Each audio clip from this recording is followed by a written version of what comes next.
రోడ్లపై ఆరోపణలు చేయడం కాదు, జగన్ కు ధైర్యం ఉంటే అసెంబ్లీకి రావాలన్నారు హోంమంత్రి అనిత. అసెంబ్లీ కంటే పెద్ద వేదిక జగన్ కు ఏదైనా ఉందా అని ప్రశ్నించారు. గెలిచిన 11 మంది ఎమ్మెల్యేలకు అసెంబ్లీలో మాట్లాడే అవకాశం జగన్ ఇవ్వడం లేదన్నారు. 5 ఏళ్లలో ఒక్క డిఎస్సీ నిర్వహించలేని జగన్ కు డిఎస్సీ అక్రమాల గురించి మాట్లాడే హక్కు లేదన్నారు. ఈ రోజు కావాలని రోడ్ల మీదకి వచ్చి లేనిపోని ఆరోపణలు చేసి నిందలు మోపుతున్నారు. నీకు నిజంగా ధైర్యం ఉంటే రండి, అసెంబ్లీకి రండి, అక్కడ చర్చించుకుందాం. అసెంబ్లీ కన్నా పెద్ద ప్లాట్ఫామ్ ఏదైనా దొరుకుతుందా జగన్మోహన్ రెడ్డికి, వాళ్ళ ఎమ్మెల్యేలకి? ఒకసారి ఆలోచించుకోవాలి కదా.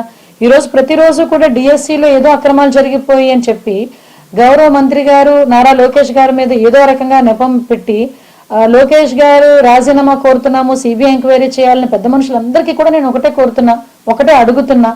ఇప్పటి వరకు ఒక్క డిఎస్సీ కూడా చేయలేని వ్యక్తులు మీరు.